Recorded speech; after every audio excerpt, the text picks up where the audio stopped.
Okay, so when should you do a double closing? All right.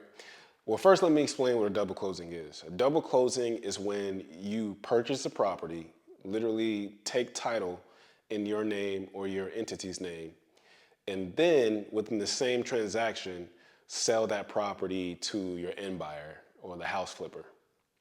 So that's what a double closing is. Okay, so when should you do the double closing, right? Instead of just assigning it in like a regular wholesale deal. Well, you'll do a double closing when you don't want the end buyer to know how much you're making on the property, basically on the sale or the assignment to the end buyer. When you want to disclose your assignment fee and you don't want them to know how much you're making on the deal is really one of the most important times to do a double closing. I know it sounds petty, okay, and I know that it sounds ridiculous, but you would be surprised how many investors get in their feelings when they find out how much you're making on the deal. And they usually find out in a regular wholesale deal through the assignment fee. On the HUD or the HUD statement or the settlement statement, it's going to be there in bold printing your assignment fee. But when you do a double closing, okay, that assignment fee is hidden within the double closing. All right.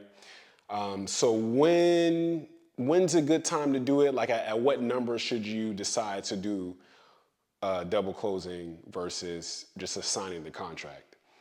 A good rule of thumb, at least for me, is at 20K or more. Okay, is when you want to do a double closing. All right, especially in the market that I'm in. I'm in the South Florida market, so Miami, Broward, Palm Beach. You know, when a end buyer sees that you're making $20,000 or more, they may get in their feelings. However, if you're making 15, 10, $5,000 or less, then just assign the contract. Okay, don't do a double closing. And another reason why to do a double closing at 20K or more is because in a double closing, you have to pay closing cost. Whereas in an assignment fee, you or a regular wholesale deal, you don't pay closing costs, right?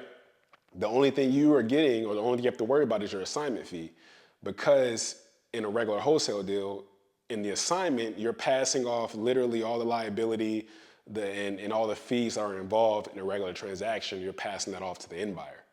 Okay. Another reason why to do at least 20K or more for a double closing, besides not letting the end buyer know how much you're making on the deal, is transactional funding. So what transactional funding is basically lending,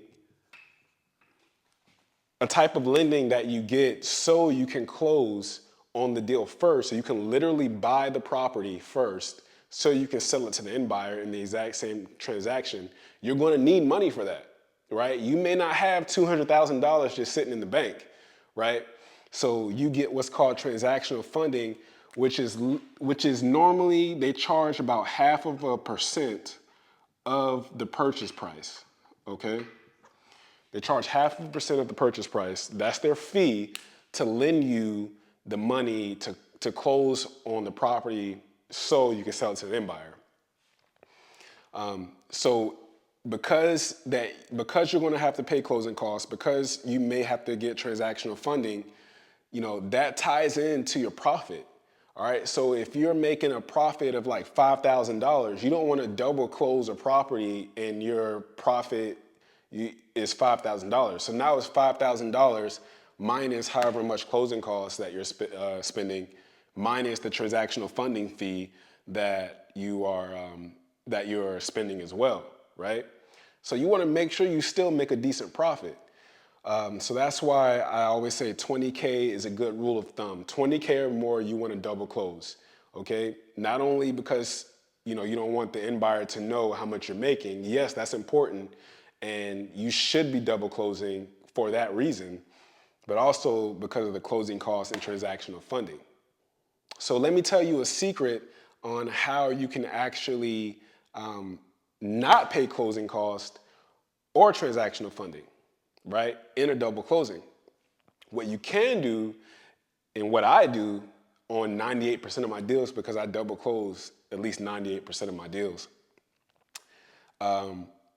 you should negotiate in the contract between you and the end buyer that they're going to pay the closing cost, that they're going to cover your transactional funding fee.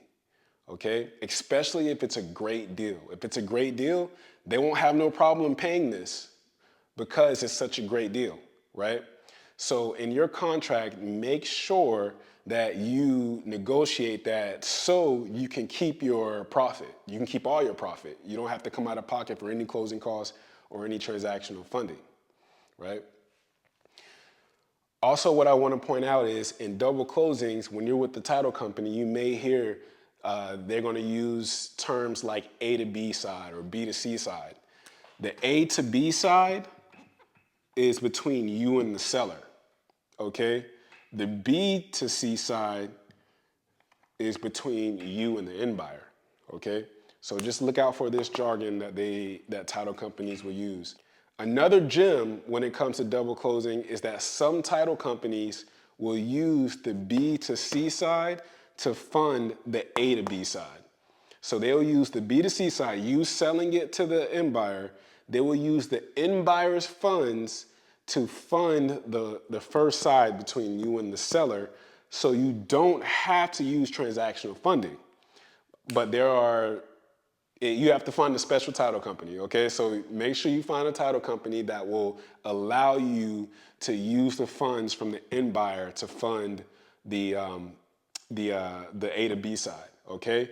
And this is what you call a simultaneous closing. I believe I spelled that right. Simultaneous closing, okay?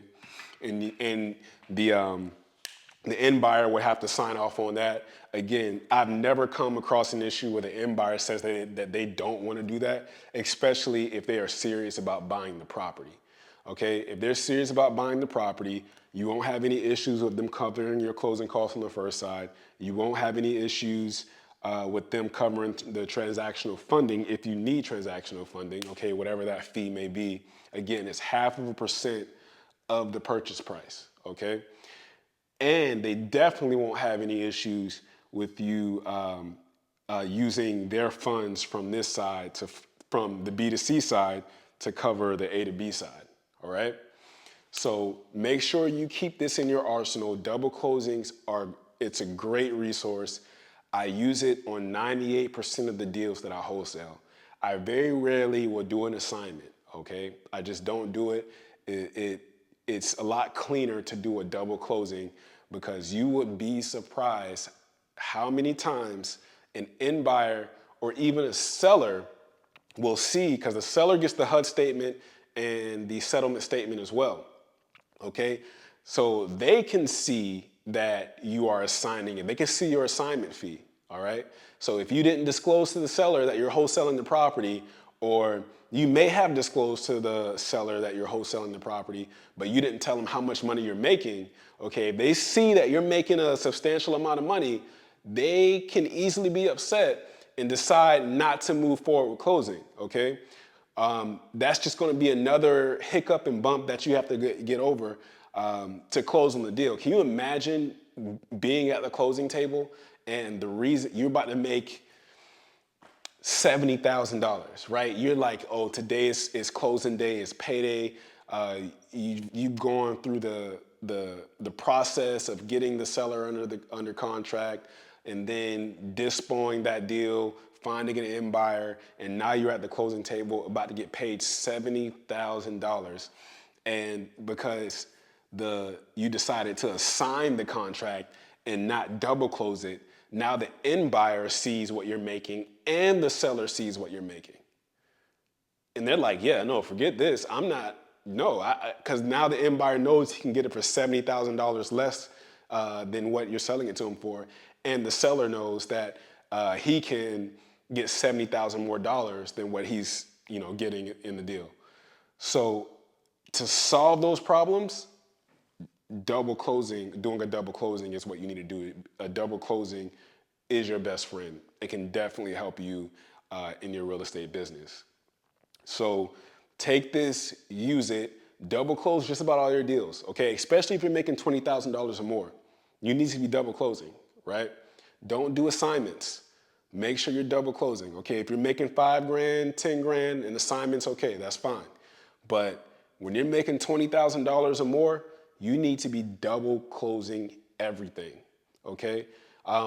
Lastly, with double closings, you will actually have to sign closing documents, all right? Because it is a closing. Like you're literally buying the property. So you will be signing closing docs. Whereas versus when you are doing an assignment like a regular wholesale deal, you don't really have to sign anything at all, right? The only thing you sign is the assignment contract between you and the end buyer, before, and that's way before closing. So again, double closings, make sure you keep this in your arsenal. Make sure you are using this resource here, and you will have a lot of success. You will make a lot of money, and it's just a great tool to have. All right, it's a great tool to have in your tool belt. So I hope you got value out of this video. If you did, please like and subscribe, and I'll see you next video.